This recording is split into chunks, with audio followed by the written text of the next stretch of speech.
আমার ভাইয়েরা, হযরত আয়েশা বলেছেন, রাতের অন্ধকারে নবীকে কম্বল মুড়ি দিয়ে শোয়াই দিয়ে আমি লণ্ঠন জ্বালিয়ে রসুলের কাপড়গুলো সেলাই করতাম।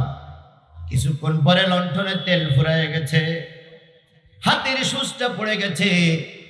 অন্ধকার ঘরে যখন সুচ খুঁজে পাচ্ছিলাম না, আমার ব্রেনের ভিতরে, জেহেনের ভিতরে একটা বুদ্ধি আল্লাহ পাক দিয়ে দিলেন, নবীর চেহারা থেকে কাপড়টা সরাইয়া দাও, অন্ধকার কবর, অন্ধকার ঘর আলোকময় হয়ে যাবে। আমি নবীর চেহারা থেকে কাপড় সরাইয়া দিয়েছি। নবীর নুরানি চেহারায় অন্ধকার ঘর আলোকময় হয়ে গেছে। সেই আলোয় আমি আমার হারানো সুচ খুঁজে পেয়েছি। এমন একটা নবীরে মারল কারা? তায়েববাসীরা। তারা তায়েববাসীরা চিনিনি, চিনল না। আজও যাদের কথা শুনে হাজার হাজার মানুষ কালেমা পড়ে মুসলমান হয়, তাদেরকে জাতি ফাঁসি দিয়ে দিয়ে মারতেছে। যাদের কথা শুনে লক্ষ লক্ষ মানুষ জীবন দেওয়ার জন্য ময়দানে নামে, যাদের কোরআনের কথা শোনার জন্য পরিবার পরিজন ফেলাই রেখে রাতের পর রাত ময়দানে থাকে, তাদেরকে বিনা দোষে জেলের ভিতরে ভরে রাখা হয়েছে।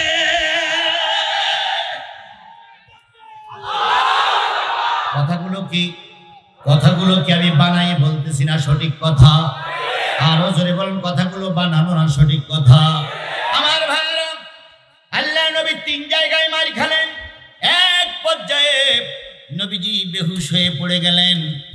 কাফেরেরা পিছন দিক থেকে পাথর মারল।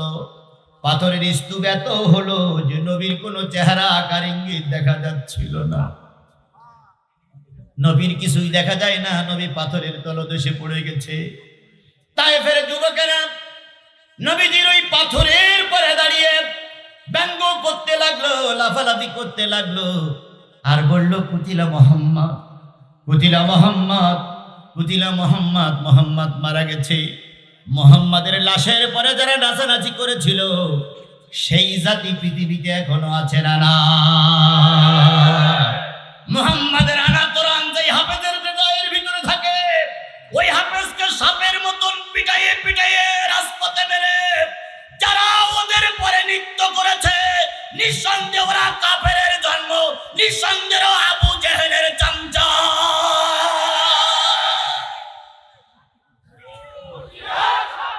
আল্লাহর নবী তায়েফের ওই পাথরের তলদেশে তায়েফের যুবকেরা চলে গেল, কুতিলা মুহাম্মদ, কুতিলা মুহাম্মদ, মুহাম্মদ মারা গেছে, মুহাম্মদ মারা গেছে।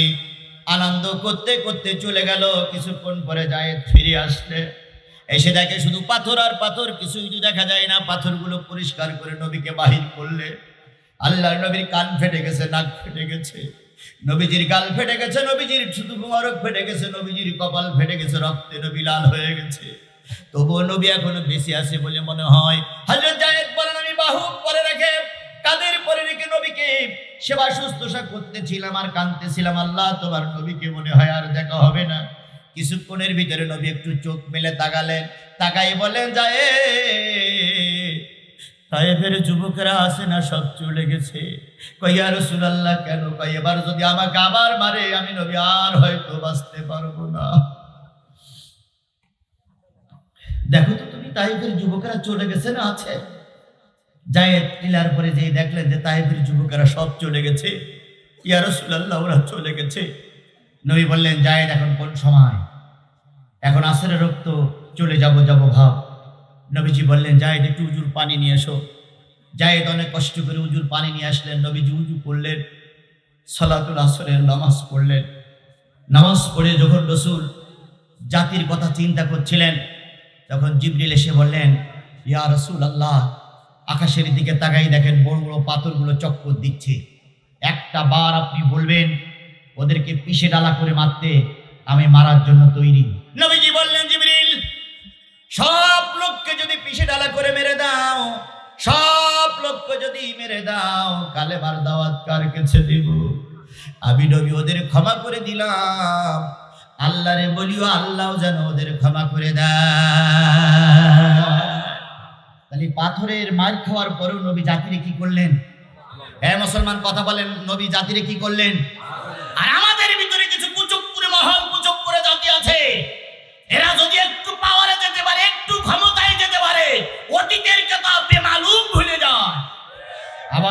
আমরা মুসলমান, আমরা নবীর উত্তরসূরি, আমরা নবীর উম্মত। কি কায়দায় চেয়ারে বসেই বলে ভাবতে মারবো, পানিতে মারবো।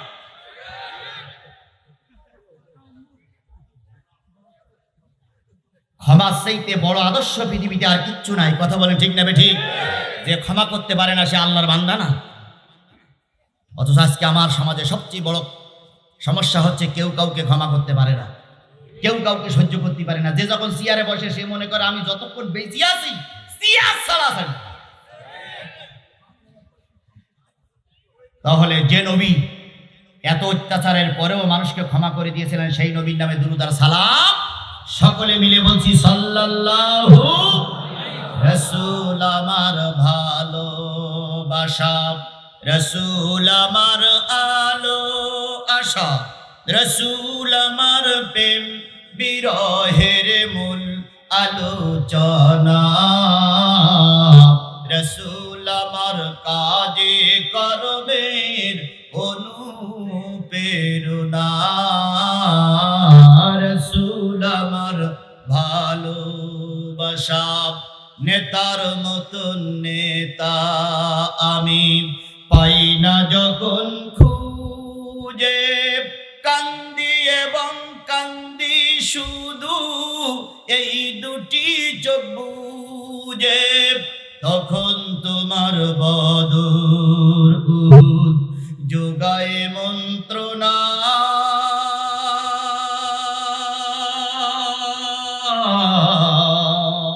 রাসূল আমার কাজে কর্মের অনুপ্রেরণা, রাসূল আমার ভালোবাসা।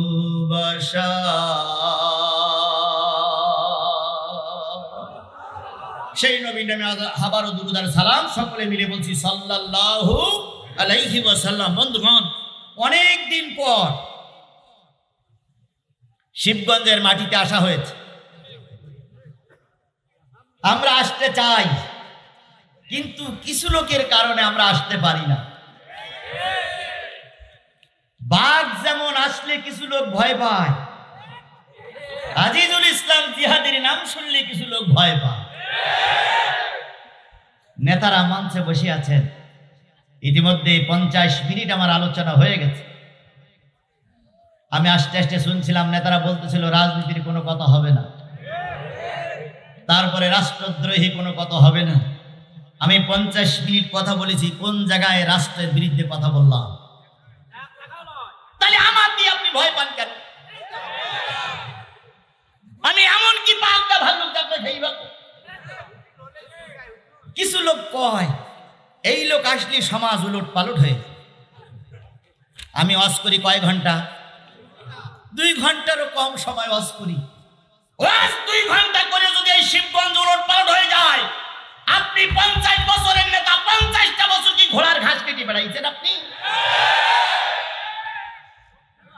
আমি 2 ঘন্টা ওয়াজ করলে যদি সমাজ পরিবর্তন হয়ে যায়, আপনি 50টা বছর কি করলেন? তাহলে নিশ্চয়ই 50% চুরি করেছেন, ডাকাত করেছেন, খুন করেছেন, বেড়া ঠেলেছেন, পরের মেয়ে নষ্ট করেছেন, পরের মাল নিজের ভিতরে ঢুকাইছেন। এই জন্য আপনার দেহের ভিতরে তো ভয় লাগে, ভয় লাগে, ভয় লাগে, ভয় লাগে।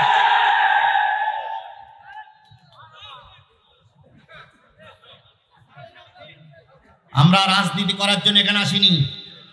রাজনীতি তারাই করুক যারা মঞ্চে দাঁড়ায় মিথ্যে কথা বলতে পারে। রাজনীতি তারাই করুক যারা দিনের ভোট রাতে করতে পারে। রাজনীতি তারাই করুক যারা বিনা কারণে মানুষের জেল খাটাতে পারে।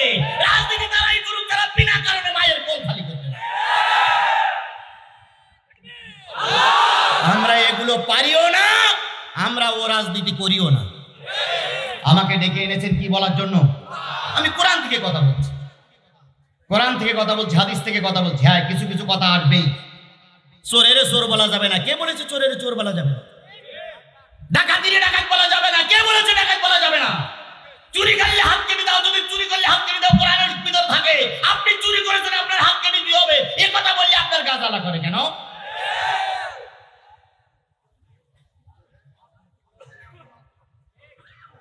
যদি মনে করেন যে কোরআনের কথা বলা যাবে না, কোরআন বাজেয়াপ্ত করে দেন। বাংলাদেশ জামাত ইসলামের নিবন্ধন বাতিল করে দিয়েছেন, এটা কোরআনও বাতিল করে দেন, ঝামেলা মিটে যা। কোরআনের আইন আছে, কোরআনের নিবন্ধন আছে, কোরআন বলার পরিবেশ আছে। আমি কোরআন বলতে পারবো না কেন? আপনি বাংলাদেশের নাগরিক আর আমি এদেশের নাগরিক নই।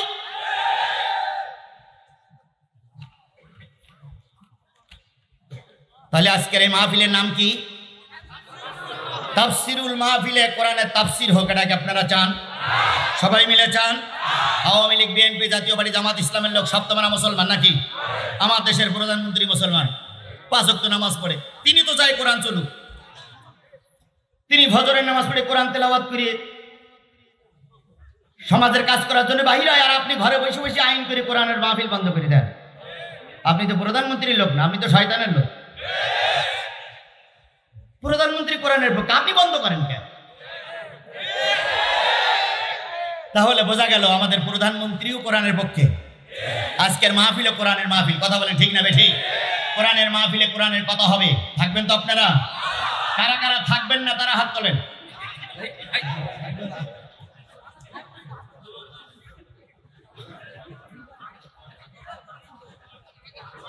ইয়া হাতটা মাতলেল ভদ্র নাকি? ওই যে ভদ্র বোঝেন বন্ধুগণ। তাহলে কোরআনের আলোচনা হবে, থাকবেন তো? আমি আজকে সূরা আনকাবুত 3টা আয়াত তেলাওয়াত করেছি। আনকাবুত কয়টা আয়াত? এই 3টা আয়াতের পরে ভিত্তি করে কথা হবে ইনশাআল্লাহ। আমাকে ফেলাই রেখে চলে যাবেন আপনারা? তাহলে আমি যতক্ষণ মঞ্চে আছি ততক্ষণ পর্যন্ত বীর বাহাদুরীর মতো মঞ্চে থাকা লাগবে, ময়দানে থাকা লাগবে। কোন অবস্থায় বাতিলের কাছে জিহাদিরা ছেড়ে দিয়ে ময়দান ছেড়ে চলে যাওয়া যাবে না। যার যা আছে তাই নিয়ে প্রস্তুত থাকতে হবে। কারা কারা রাজি আছেন? 2 হাত উঁচু করে আল্লাহরে দেখাও।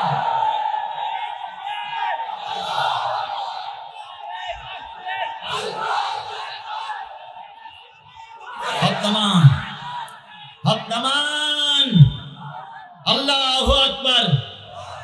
আল্লাহ আপনাদেরকে ইহকালেও কবুল করুক, পরকালেও মঞ্জুর করুক।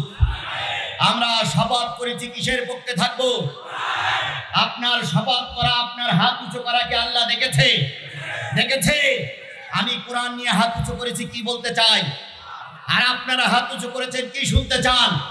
তাহলে আমরা সবাই শপথের কর্মী। আমি শপথ করেছি বলবো, আর আপনি শপথ করেছেন, তাহলে 2 জন শপথের কর্মী নয়? আমি যদি না বলে চলে যাই তাহলে আমি মুনাফিক, আর আপনি যদি আমার মোনাজাতের আগে চলে যান আপনিও মুনাফিক নম্বর 1।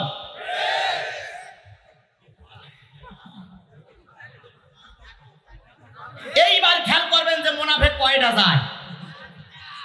ডাইনে বামে সামনে পিছনে সব দিক খেয়াল করেন। মুনাফিক কিন্তু কিছুক্ষণ পরে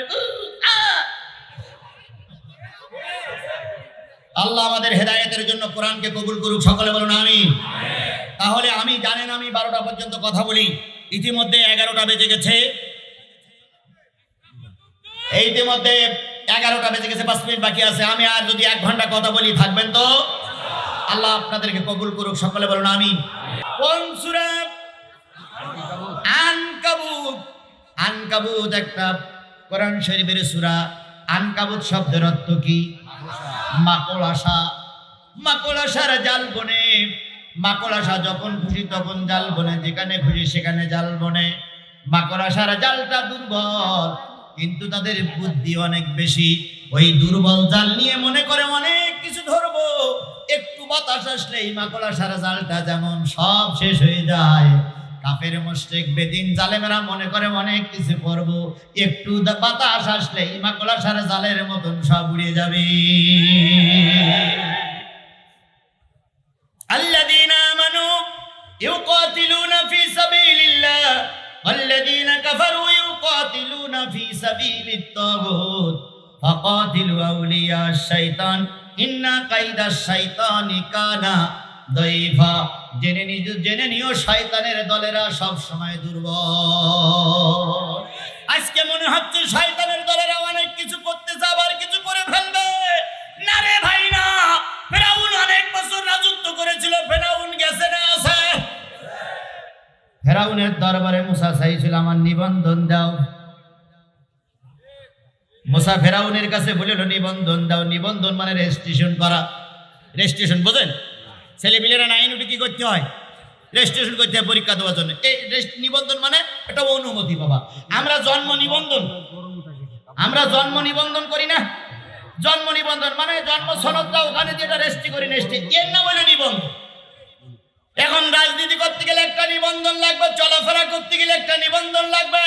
ফেরাউনের দরবারে মুসা বলেছিল, ফেরাউন আমাকে একটা নিবন্ধন দাও যাতে করে সমাজে আমি মাথা উঁচু করে কথা বলতে পারি। ফেরাউন বলেছিল, তুমি হুজুরির দল, আল্লাহর দল, ফেরাউনের দরবারে তোমার নিবন্ধন হবে না।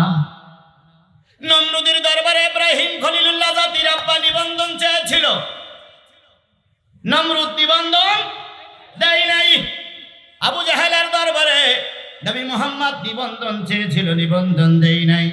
আজ নবীর উত্তরসূরিরা অনেকের কাছে নিবন্ধন চেয়ে নিবন্ধন পায় না। তোমাদের দুনিয়ার কোন আদালতে নিবন্ধন যদি নাও হয়, মালিকের দরবারে তোমাদের জন্য নিবন্ধন অপেক্ষা করতেছে। আর মালিকের দরবারে যদি ছাড় পেয়ে যাই, দুনিয়ার কোন মানুষের ছাড়ের আমাদের প্রয়োজন নাই। তাহলে আল্লাহ বলতেছে, মাকড়সার জালের মতন কাফেরের চক্রান্ত সব কি দুর্বল। আর তোমাদের সম্পর্কে বললেন, ওয়ালা তাহিনু ওয়ালা তাহজানু ওয়া আনতুমুল আ'লাউনা ইন কুনতুম মুমিনিন। তোমাদের কোনো ভয় নাই, তোমাদের কোনো চিন্তা নাই, আমি আল্লাহ পাক তোমাদের বিজয় দেব যদি তোমরা মুমিন হতে পারো। যাদের হৃদয় আছে আল্লাহর ভয়, তারা কভু পথ ভুলে যায় না। যাদের হৃদয় আছে আল্লাহর ভয়, তারা কভু আল্লাহর প্রেম ছাড়া এই দুনিয়ায় কারো কাছে কোনো কিছু চায় না। রাতের আধারে যারা সেজদাতে রয়, দু চোখের অশ্রুতে নদী যেন বয়। ছলনার হাত চানি যতই আসুক, ছলনার হাত চানি যতই আসুক, পিছনে ফিরেও তাকায় না। যাদের হৃদয় আছে আল্লাহর ভয়, তারা কভু পথ ভুলে যায় না। আমার ভাইরা, যেদিন বলছিলাম সূরাটার নাম কি? আনকাবুত মানে মাকড়সা। সূরা আনকাবুত 20 নম্বর পারার 29 নম্বর সূরা, 69টা আয়াত, 7টি রুকু। মক্কায় অবতীর্ণ সূরা সমূহের ভিতরে একটা অন্যতম সূরা। এই 69টা আয়াতের ভিতর থেকে আমি তেলাওয়াত করেছি কয়টা আয়াত? 3টা আয়াত। আল্লাহ পাক বলতেছেন, আলিফ লাম মিম আহাসিবান নাসু আইয়ুতরাকু আয়াকুলু আমান্না ওয়া হুম লা ইফতানুন।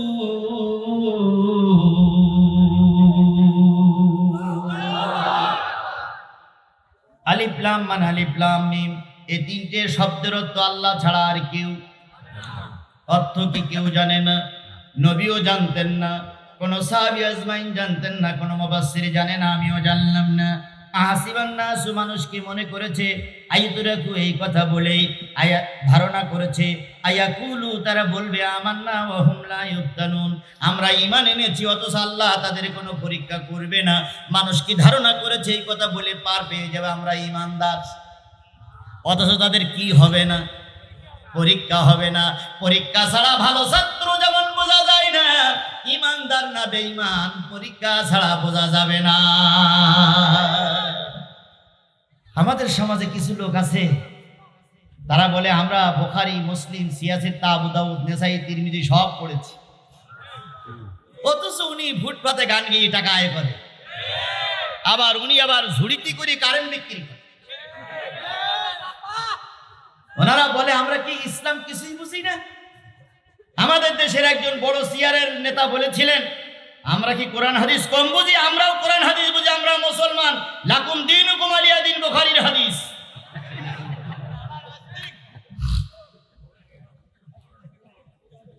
ইমানদার বললেই নাজাত পাওয়া যাবে না। ইমানদার হতে গেলে অবশ্যই পরীক্ষা দেওয়া লাগবে। ঠিক না বেটি?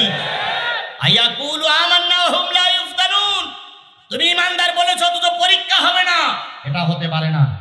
এবার বলুন তো, ভালো ছাত্রের পরীক্ষা বেশি, ভালো ছাত্রের পরীক্ষা বেশি হয় না কম হয়? কি হয়? ইংরেজিতে কি মাস চলছে?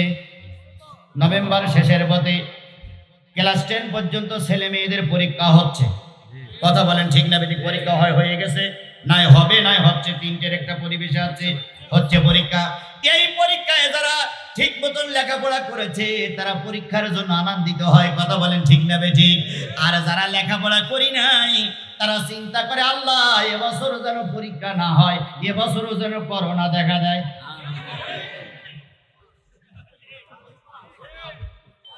করোনা হলি অটো পাস। কি বলেন?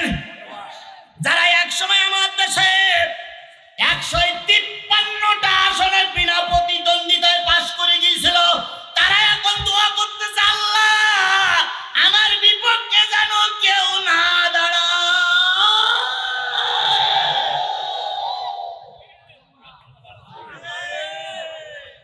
কি পাস করবে? Auto pass. মাননীয় প্রধানমন্ত্রী আজকে দেখলাম একটা ঘোষণা করেছে, আজকে একটা দেশে যে বিনা প্রতিদ্বন্দ্বিতায় পাশ করে আসি তারে জেল খাটছে। তার মানে প্রতিদ্বন্দ্বিতা করে পাশ করে আসতে হবে।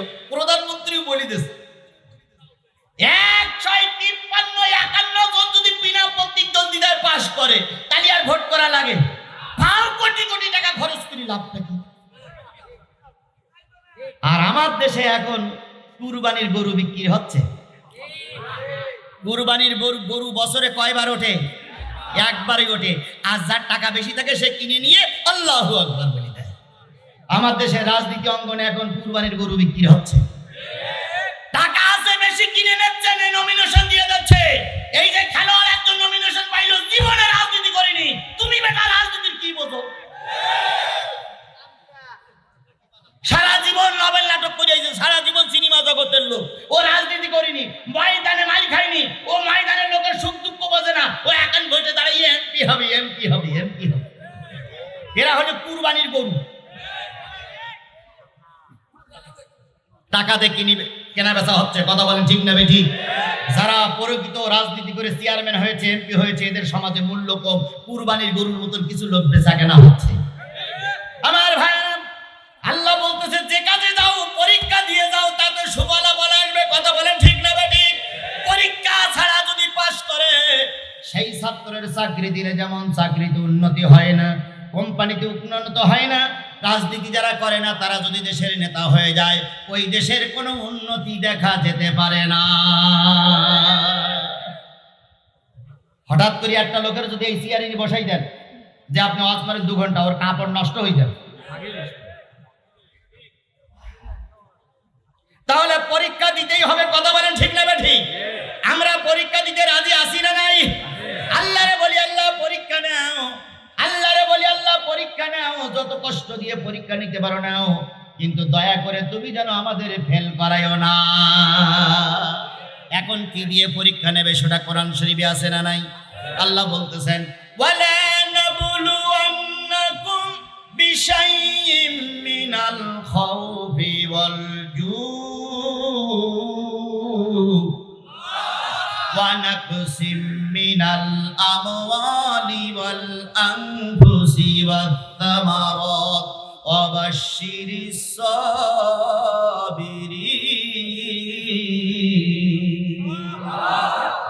আমি অবশ্যই তোমাদের পরীক্ষা নেব ভয় দিয়ে। কি দিয়ে? আরো জোরে বলেন কি দিয়ে? এই 3টা লোক উঠলো কেন?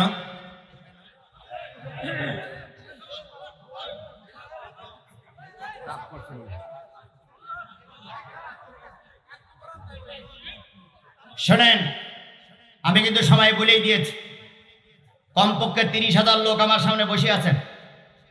এই 30,000 লোকের থেকে এরকম 3টে চানা ফুটে উঠে গেলে কারোর কোনো ক্ষতি হবে? কিন্তু ওনারা কপাল পড়াই চলে যাচ্ছে। কতগুলো লোক দাঁড়াই আছে, বসার জায়গা পাচ্ছেন, আর আপনি উঠে যান মিয়া। উঠেই যদি যাবেন তো মাহফিলে এসে বসলেন কেন? কোরআনের মাহফিল থেকে শয়তানেরাই চলে যেতে পারে। এখানে কোরআনের আলোচনা হচ্ছে, আপনি কোন সাহসে ওঠাচলা করেন? এগুলো বিয়াদব। আমার মোনাজাতের আগে আর যদি কেউ ওঠে তার জোর করে ধরবেন, আস্তে করে বসাই রাখবে। যদি পায়খানা পেশাব হয় ওদিক তো হয়ে যায়।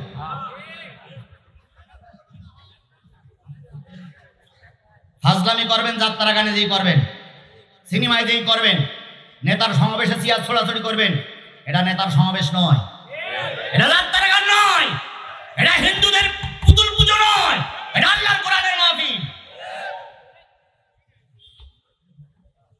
আল্লাহ পরীক্ষা নেবেন কি দিয়ে? আরো ধরে বলেন কি দিয়ে? ভাই দিয়ে। কিসের ভয়? কিসের ভয়? আল্লাহর ভয়। কার ভয়? আল্লাহর ভয় যাদের দিলে আছে তারা কখনো ভেঙে পড়ে না।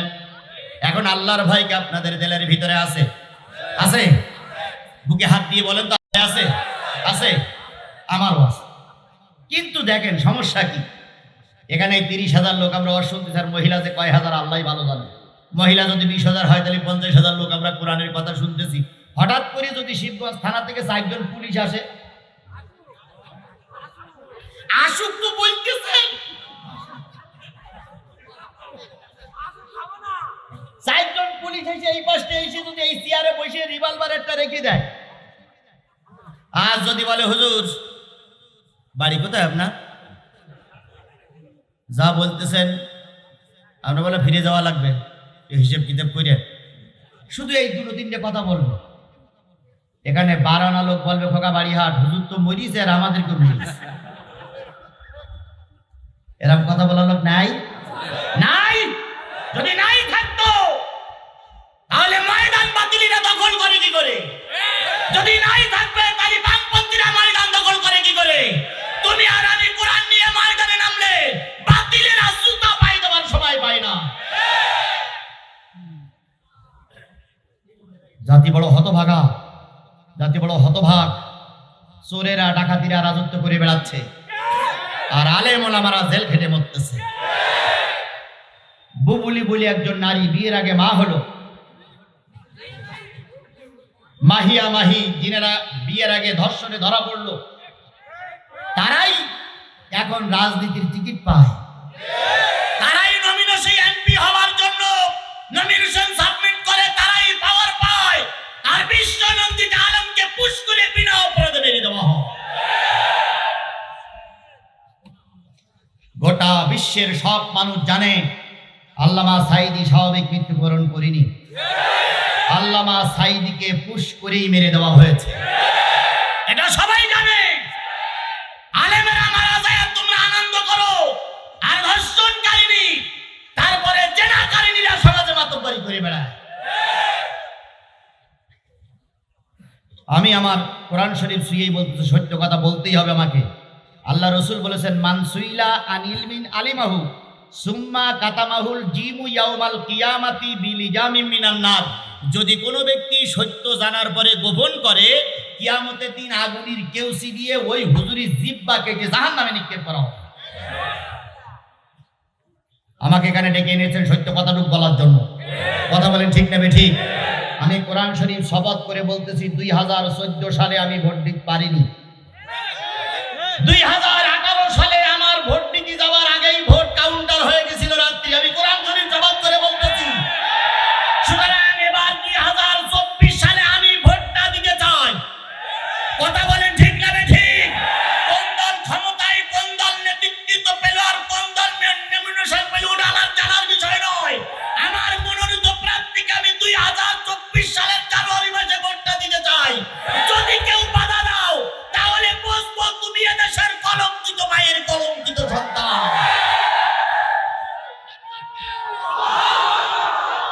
আর এই কথা বললে যদি রাজনীতি হয়, শোনো বগুড়ার মুসলমান, এ কথা বললে যদি রাজনীতি হয়, আমাকে যে শাস্তি দাও দেবা, আমাকে হক কথা বলতেই হবে। আমি কি মায়ানমারের লোক যে কথা বলতে পারবো না? আমি কি ভারত থেকে পালাই চলে আসছি যে কথা বলতে পারবো না? আমি জান্নাতের চোরাই মাল যে যার কথা বলতে পারবো না? আমি বাংলাদেশের বৈধ নাগরিক। তোমাদের যদি কথা বলার অধিকার থাকে, আমারও কথা বলার অধিকার আছে। তোমরা একটা ভোটের জায়গায় 180টা ভোট পারো, তখন লজ্জা লাগে না?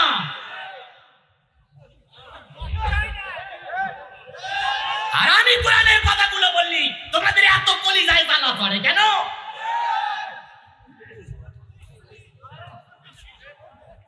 তাহলে পরীক্ষা আমাদের দিতেই হবে, কথা বলেন ঠিক না বেঠি?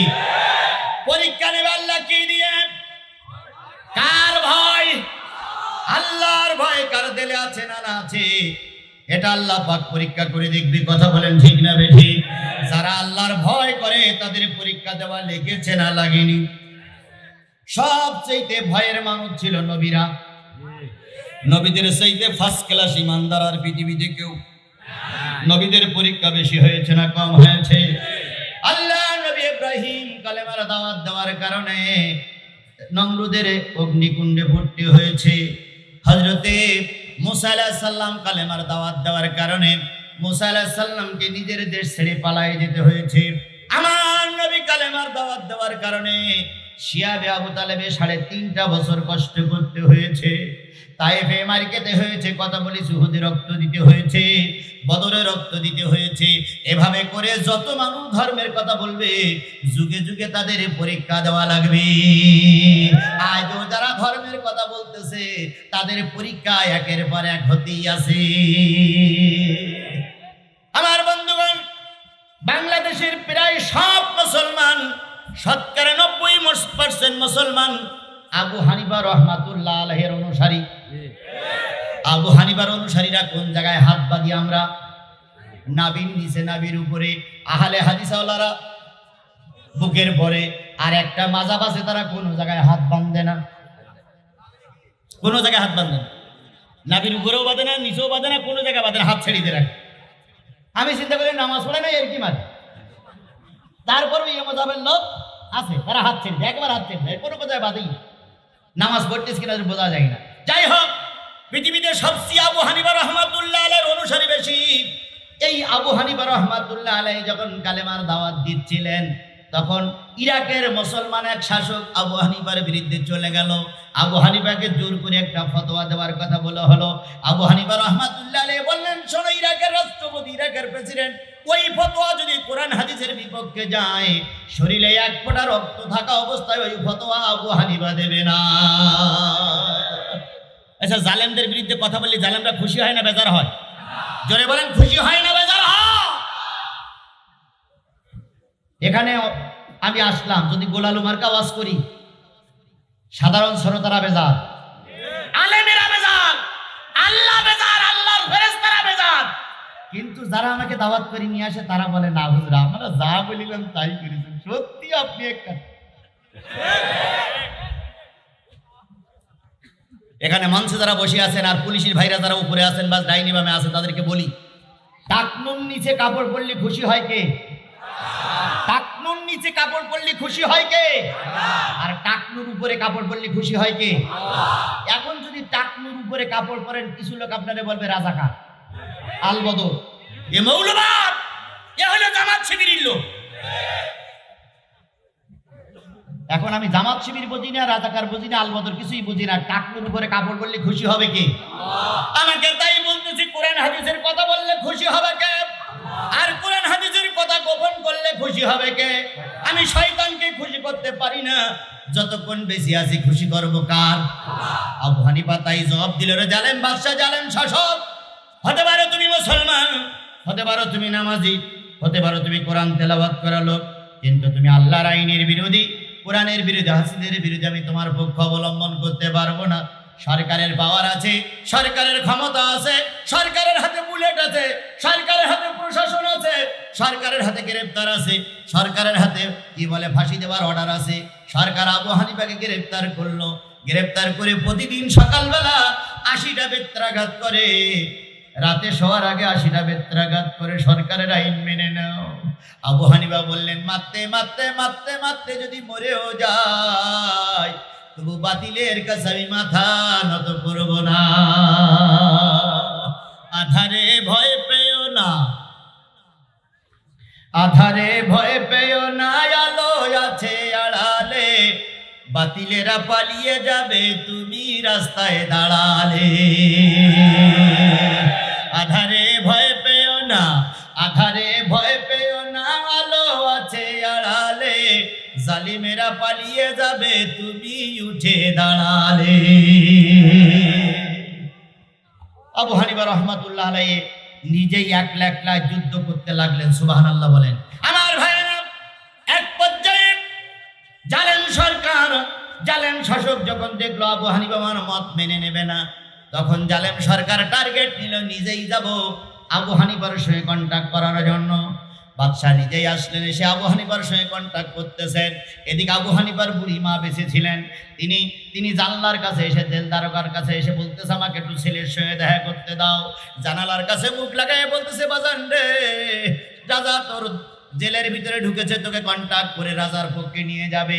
আমি তোর মা এই জান্নাত থেকে বলতেছি, তুই যদি আজকে এই জালেম শাসকের কাছে মাথা নত করিস, কিয়ামতের দিন আমি তোর মা সন্তান বলে পরিচয় দেব না।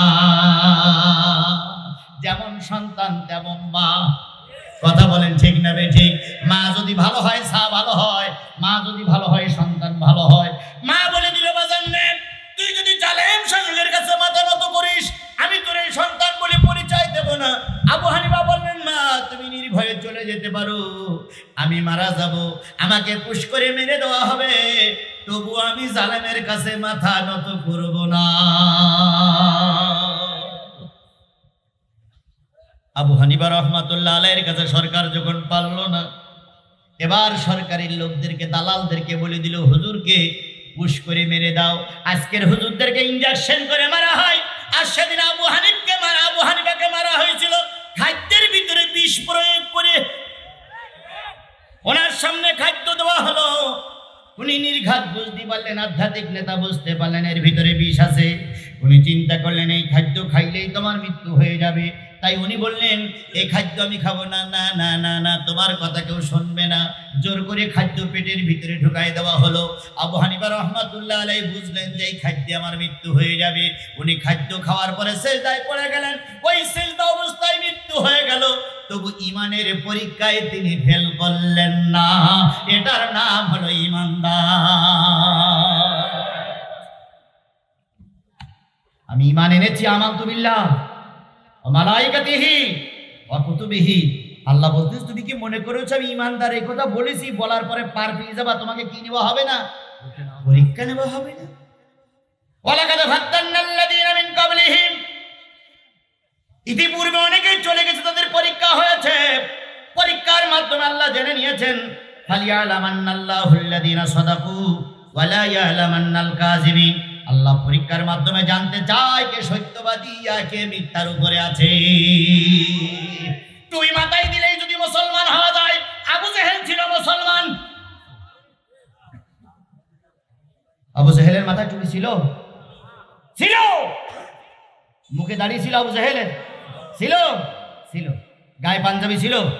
তাহলে পাঞ্জাবি বললি, টুপি মাথা দিলে, মুখে দাড়ি রাখলে যদি মুসলমান হওয়া যায়, আবু জেহেলের কি বলবেন আপনি?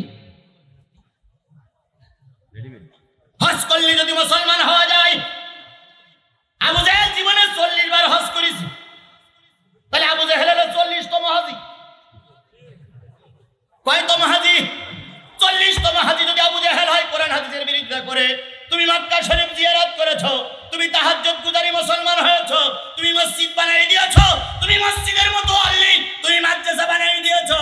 কোরআন হাদিসের বিপক্ষে তুমি আর আবু জেহেলের ভিতরে মোটো পার্থক্য নাই। আমরা কি নামাজ পড়ি না? নামাজ পড়লে কি হবে? শুধু নামাজ পড়লেই মুসলমান হওয়া যায় না। আল্লাহ পাক নামাজীদের সম্পর্কে বলেছেন, ফাওয়াইলুল লিল মুসাল্লিরা ওয়াইল নামক জাহান্নামে যাবে।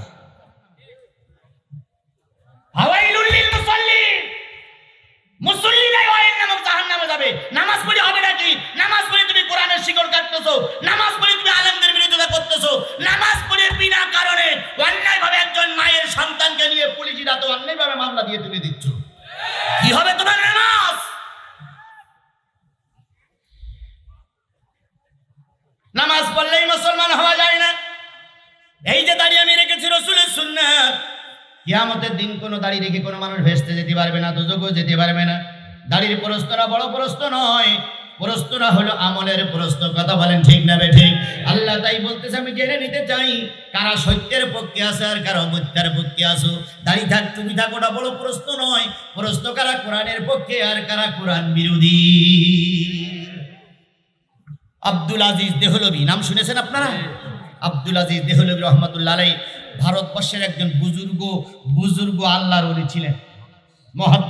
মুহাদ্দিস আব্দুল আজিজ দেহলভী রহমাতুল্লাহ আলাইহি এই আল্লাহর বান্দা, এই আল্লাহ প্রেমিক লোকটি ইংরেজ সরকার গ্রেফতার করে প্রথম না খাওয়াই রাখা হলো, তারপরে তাকে পিঠমালা দিয়ে বেঁধে রাখা হলো, তারপরে পা আকাশ মুখ করে মাথা নিচের দিকে ফিরে তাকে রাখা হলো ঘন্টার পরে ঘন্টা, বছরের পরে বছর, মাসের পরে মাস রেখে দিয়ে শুধু বলল, ও আব্দুল আজিজ তুমি একজন বুজুর্গ ব্যক্তি, তুমি দয়া করে ইমানের দাওয়াত দেওয়া বন্ধ করে দাও, কালেমার দাওয়াত দেওয়া বন্ধ করে দাও, আমাদের বিরুদ্ধে মুসলমানদের খেবানে বন্ধ করে দাও, তুমি যা চাবা তাই পাবা।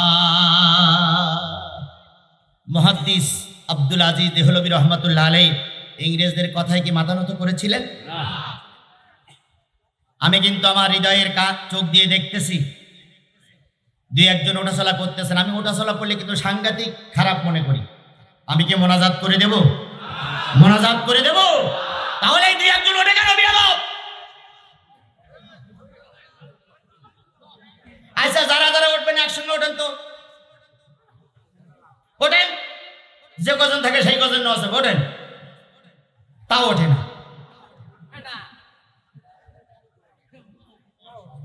আর কয় মিনিট সময় আমার সামনে আছে, বেশি নেই।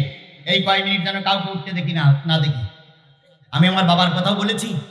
কিছু কিছু বক্তা আছে মঞ্চে এসে কয়টা ছেলে মেয়ে, কয়টা বউ, কয়টা বিয়ে করেছে, কার কেটা নাতিপুতি এইসব গল্প করে। আমি আমার জীবনে এই শিবগঞ্জে, এই বগুড়ায় অন্তত মোটে না হলো 15 বছর আগের থেকে ওয়াজ করতেছি। আমি একবারও আমার পরিবারের গল্প কাহিনী বলেছি আমি আপনাদের সঙ্গে? আমি যা বলি কোরআন হাদিসের কথা বলি, যা বলি জীবনের ঝুঁকি নিয়ে কথা বলি। আমি ফালতু কথা বলার জন্য এখানে আসি নাই। আর আপনারা বছরে একবার মাহফিল পেয়েছেন, তারপরে দুই একজন ওঠেন, কপাল পড়া মুসলমান। আপনারা ঘোষণা শুনেছেন আগামী 5 তারিখ আমার একটা মাহফিল আছে এই থানার ভিতরে। যদি করতে দেয়, যদি পরিবেশ হয়, সব লোকগুলোর দাওয়াত করে গেলাম। আজকে যে কথাগুলো হবে না সে কথাগুলো ওখানে হবে, কারণ সব কথা একদিনই শেষ হয় না। সব কথা একদিনে শেষ হলে বুড়ি মোটা হয়ে মারা যাবে। এই জন্য আজকে যে কথাগুলো হচ্ছে না, কিছু কিছু লোক মনে করতেছেন যে জিহাদি তো এরা আলোচনা করে না, করি না ঠিকই, কিন্তু করতে হচ্ছে। আমি এগিয়ে যাচ্ছি, আবার পিছিয়ে আসতে হচ্ছে, কারণ আমার কোমরে কি বাধা? দড়ি বাধা, দড়ি বাধা, শিকল বাধা। আমি এগিয়ে যাচ্ছি, আবার পিছনে আসতেছি। আমি জানি হক কথা বললে কিছু লোক বেজার হয়, তারপরেও আমি যথেষ্ট চেষ্টা করতেছি। সব কথা আজকে হয়তো হবে না, যে কথাগুলো বাকি থাকে সে কথাগুলো করাই হবে ইনশাআল্লাহ। আবার যারা সরকারি দলে আছেন, যারা পুলিশের লোক আছেন, মনে করতেছেন এখানে কিছু বলতে লোক মনে হয় ফাটাই ফেলবে, কিচ্ছু হবে না। কারণ আপনিও দেশের নাগরিক, আমিও দেশের নাগরিক। 18 কোটি মানুষের ভিতরে আপনারও নাম আছে, আমারও নাম আছে। কথা বলেন ঠিক না বেঠিক? বিশ্বাস করুন হুজুররা দেশদ্রোহী নয়, মৌলবীরা দেশ বিরোধী নয়। যদি মৌলবীরা দেশ বিরোধী হয়, আমি ভালো করে বলি শোনে, আমাদের বর্তমান প্রধানমন্ত্রী ছেলে মেয়ে দেশে থাকে না বিদেশে থাকে? বিদেশে থাকে। সাবেক প্রধানমন্ত্রী খালেদা জিয়ার ছেলে কোথায় থাকে? বিদেশে থাকে। বর্তমান এরশাদ সাহেবের ভাই নাম কি? জিএম কাদেরের দুটো মেয়ে কোন জায়গায় থাকে? বিদেশে থাকে। তাহলে এই তিনটে রাজনৈতিক দলের বড় বড় লিডারদের কথা, তারপর আমাদের ওই যে বিএনপির মহাসচিব, ওনারা ছেলে মেয়ে বিদেশে থাকে। তাহলে এনারা সবার ছেলে মেয়েরা বিদেশে থাকে, ওনাদের বিদেশে বাড়ি আছে। বাংলাদেশের জামাত ইসলামের বর্তমান আর্মির ডাক্তার মোহাম্মদ শফিকুর রহমান, ওর কোন ছেলে মেয়ে বিদেশে থাকে? লেখাপড়ার জন্য হয়তো কেউ যেতে পারে, তারা কেউ বিদেশে থাকে না। তাবলীগের হুজুররা বিদেশে থাকে না। আমাদের বিদেশে কোনো বাড়ি নাই। আপনারা দেশে বসবাস করে বিদেশে বাড়ি করে রাখেন। দেশের মানুষের মেয়ে বিয়ে করতে পারে না, বিদেশের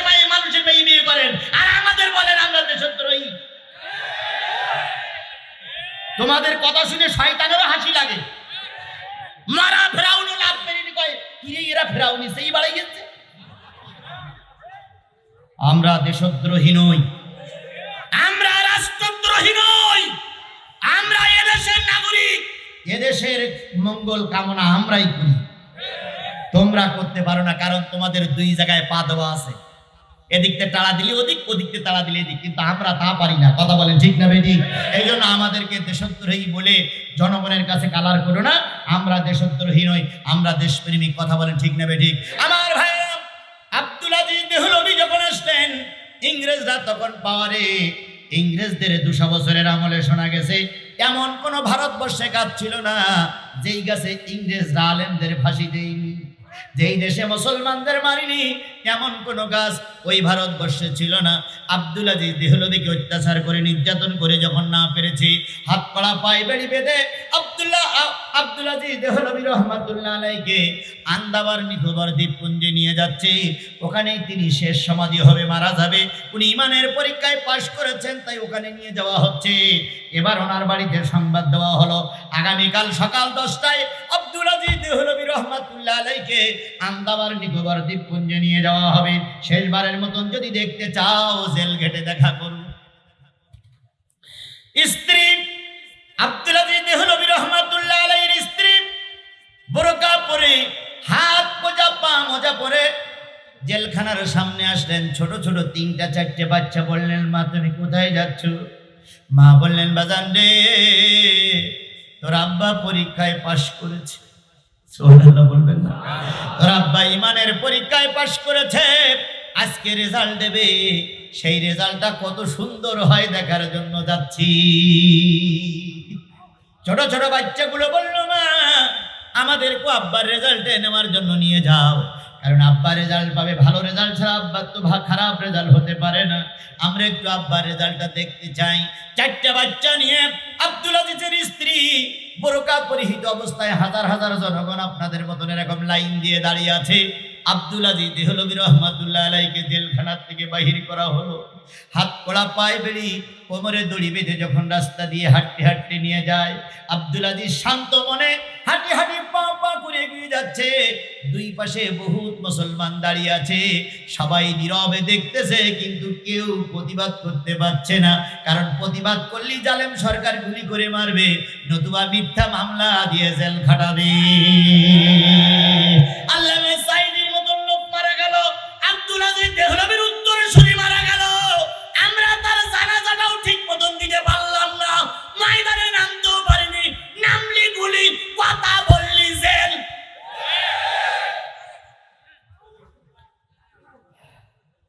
ইংরেজদের গালিগালাজ দেয়, ইংরেজদের চাইতে কঠিন ইংরেজ আজকে পৃথিবীতে জন্ম নিয়েছে। আজকে ফিলিস্তিনিদের গুলি করে মারে। 200 কোটি মুসলমান তাকাই তাকাই দেখে। যদি মুসলমানরা প্রতিবাদ করতো, ইসরায়েল আলারা কখনো ফিলিস্তিনিদের মারতে পারত না। কারণ মুসলমানদের দেশ তেল দিয়ে গোটা বিশ্ব চলে। শুধু মুসলমানরা বলবে ফিলিস্তিনের উপর আক্রমণ বন্ধ করো, নতুবা তেলের সুইচ বন্ধ করে দিলাম, বাস। কিন্তু এই নেড়ি মুসলমান, এ গরু খাওয়া মুসলমান তা বলবে না। আজকে মুসলমানদের কারণে মুসলমানরা মার খায়। কথা বলেন ঠিক না বেঠিক? আমাদের দেশে আওয়ামী লীগ, বিএনপি, জাতীয় পার্টি, জামাত ইসলাম সব মুসলমান না হিন্দু? হিন্দু দুটোটা আছে, প্রায় সব মুসলমান। তাহলে মুসলমানরা মুসলমানদের গুলি করে মারতেছে। কথা বলেন ঠিক না বেঠিক? এক মুসলমান মার খায়, আর এক মুসলমান দিন দিন করে নাচে আর কয় ময়দানে গিলে কয় মার খাও, মার খাও, মার খাও।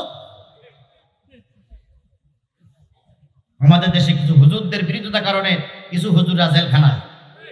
আজকে মামুনুল হক, আমির হামজারা জেলখানায়। আমাদের দেশের কিছু মৌলবীদের বিরুদ্ধে, মৌলবীরা তাদের বিরুদ্ধে ফতোয়া দেওয়ার কারণে। আমার ভাইরা, আব্দুল আজিজকে বের করে আনা হলো। স্ত্রী পুত্ররা লাইন দিয়ে দাঁড়িয়ে আছে। এবার আব্দুল আজিজ যখন সামনে আসলেন, স্ত্রী সামনে যেয়ে বললেন, স্বামী তুমি তো ইমানের পরীক্ষায় পাশ করেছো, তুমি পুরস্কার আনার জন্য চলে যাচ্ছ, আমাদের জন্য কি নসিহত তুমি করে গেলে? আব্দুল আজিজ স্ত্রীকে বললেন, ওগো আমার সহধর্মিনী স্ত্রী, দীর্ঘদিন তোমার সঙ্গে ঘরে গৃহবাস করলাম, যাওয়ার সময় তোমার জন্য কিছুই নিয়ে দিয়ে যেতে পারলাম না। তোমাকে শুধু উপদেশ দিচ্ছি, আমি যে পথে চলেছি আমার সন্তানগুলোরও সেই পথে চালিও।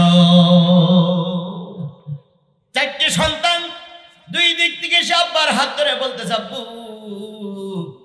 আমাদের ফেলে আপনি কোথায় যান? আব্দুল আজিজ এতক্ষণ পাহাড়ের মতো নীরব ভূমিকা পালন করে দাঁড়িয়েছিল।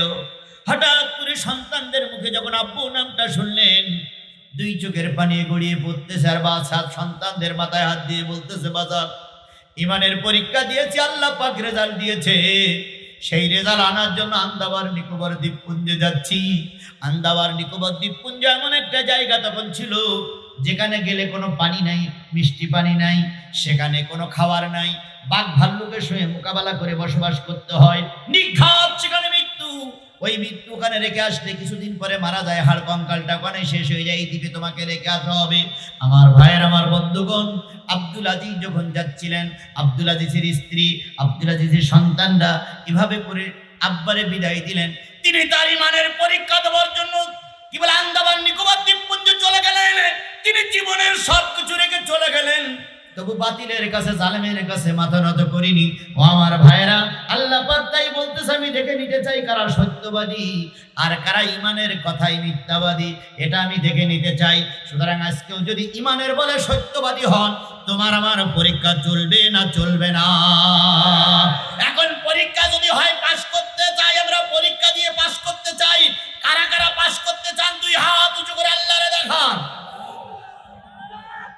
হাত নামান, হাত নামান। তাহলে আজকের এই মাহফিল থেকে আমাদের জোরালো শপথ নিতে হবে, আগামীতে যে পরীক্ষা হচ্ছে আমরা কোরআনের পক্ষে থাকবো। কারা কারা কোরআনের পক্ষে থাকতে রাজি আছেন দুই হাত উঁচু করে মালিকের দেখান তো। আল্লাহ এই হাতগুলোরে, আল্লাহর এই হাত, আল্লাহ এই হাতগুলোরে কোরআনের জন্য কবুল করুন।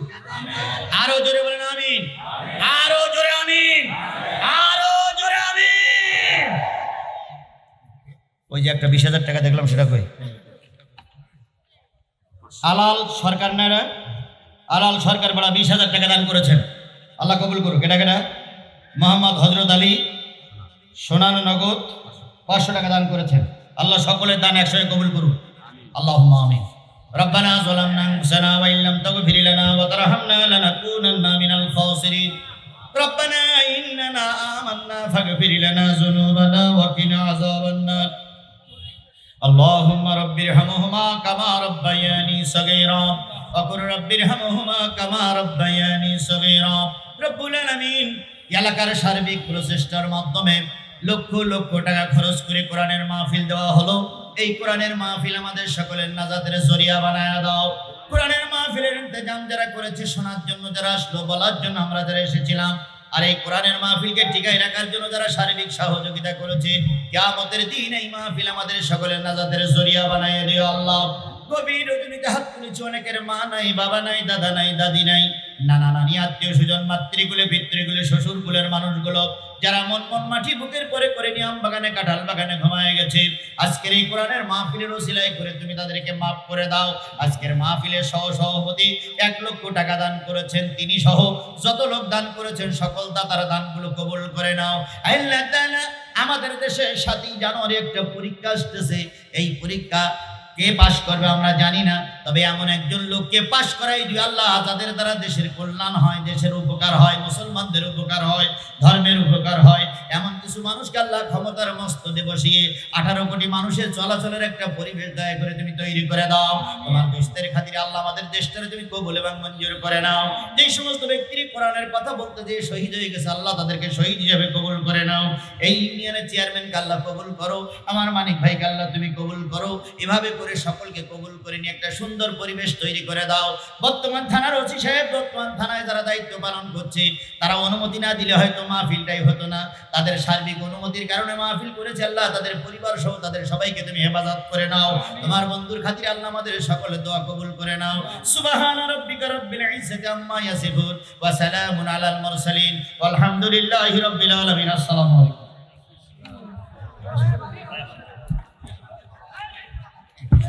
আমি তো দিয়ে দেন